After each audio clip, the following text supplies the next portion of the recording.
Um dos setores que mais ficaram alvoroçados com a volta de Lula ao poder foi o dos sindicatos. Eles não aceitam até hoje a reforma trabalhista do governo Temer, que tirou a obrigatoriedade da contribuição sindical dos trabalhadores, descontada em folha de pagamento. Pois prepare-se, o governo do eterno sindicalista Lula se articula para ressuscitar essa contribuição forçada sem direito à escolha do destinatário do dinheiro, já que no país impera o monopólio do sindicato único para cada categoria. Ciente de que a tarefa de cancelar pontos da reforma não será fácil no Congresso, a estratégia do governo é atacar pelas beiradas. O ministro do Trabalho, Luiz Marinho, quer começar pela regulação das plataformas de aplicativos de transporte. Ele chamou de trabalho quase análogo à escravidão o modelo atual, em que alguns motoristas esticam a jornada para aumentar os rendimentos. Existe um razoável consenso entre os agentes econômicos de que é preciso sim definir alguma regulamentação dessas novas modalidades. Mas aplicar pura e simplesmente a CLT, a carteira assinada para quem não tem horário fixo de trabalho nem subordinação, pode acabar inviabilizando os negócios. Marinho também comparou à escravidão a ampliação das possibilidades de terceirização dos serviços, igualmente aprovada na reforma trabalhista. Enquanto os sindicalistas gritavam que isso seria o fim do mundo, na prática, a regulamentação trouxe segurança jurídica para as empresas que conhecem o seu negócio e sabem que há atividades que não podem e nem querem terceirizar. As centrais sindicais reclamaram da reforma trabalhista junto à Organização Internacional do Trabalho, a OIT, uma vez logo após a promulgação da reforma e outra após a pandemia de Covid. Nas duas vezes, o governo brasileiro foi absolvido de qualquer irregularidade. A questão envolve dinheiro, muito dinheiro.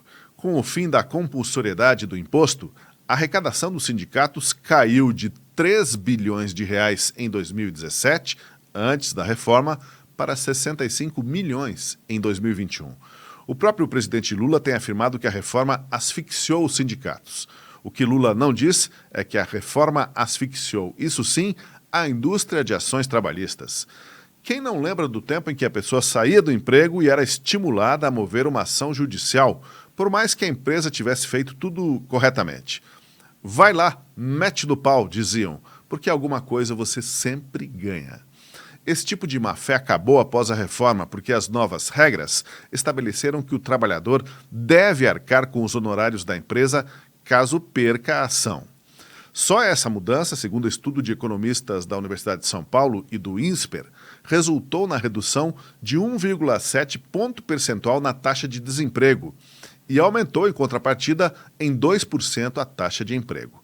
Ou seja, levou à criação de 1.700.000 empregos até 2022. A reforma não impediu as ações trabalhistas, mas moralizou o sistema, como mostrou reportagem recente da Gazeta do Povo.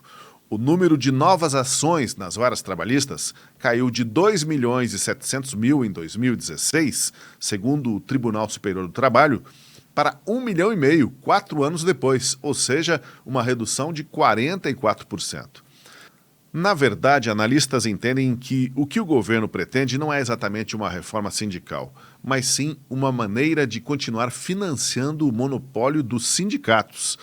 O ministro do Trabalho defendeu que se o imposto for aprovado em assembleia das categorias, ele deve valer para todos os trabalhadores, inclusive os não sindicalizados. Seria a volta da obrigatoriedade disfarçada. Em um mundo de rápidas inovações nas relações e formas de trabalho, o governo deveria agir, na verdade, como um facilitador de negociações. O home office, por exemplo, tendência que cresceu exponencialmente após a pandemia, ainda tem questões não ajustadas.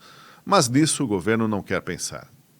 Quer dizer, a não ser que dê para cobrar uma taxa para o Sindicato dos Trabalhadores em home office, opa! Aí já pode chamar o ministro Luiz Marinho e pode chamar o Lula para uma conversa. Aí interessa.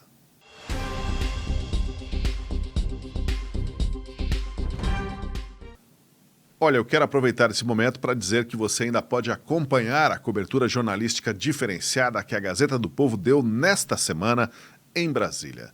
Nossos 10 jornalistas alocados no Distrito Federal acompanharam de perto as polêmicas novidades sobre a CPI das ONGs em Brasília, a sabatina de Cristiano Zanin no Senado e o julgamento do ex-presidente Jair Bolsonaro no Tribunal Superior Eleitoral. E você pode ver ainda como esses temas são analisados em profundidade pelo melhor time de colunistas do país. Só no site da Gazeta do Povo você encontra as colunas de nomes como o senador Sérgio Moro, Alexandre Garcia, Lacombe, Guzzo, Cristina Gramel, Polzonov, Rodrigo Constantino e tantos outros nomes do primeiro escalão do jornalismo brasileiro. Para ter acesso completo, basta acessar o link da descrição aqui no vídeo e assinar o jornal por R$ 1,90 ao mês nos primeiros meses.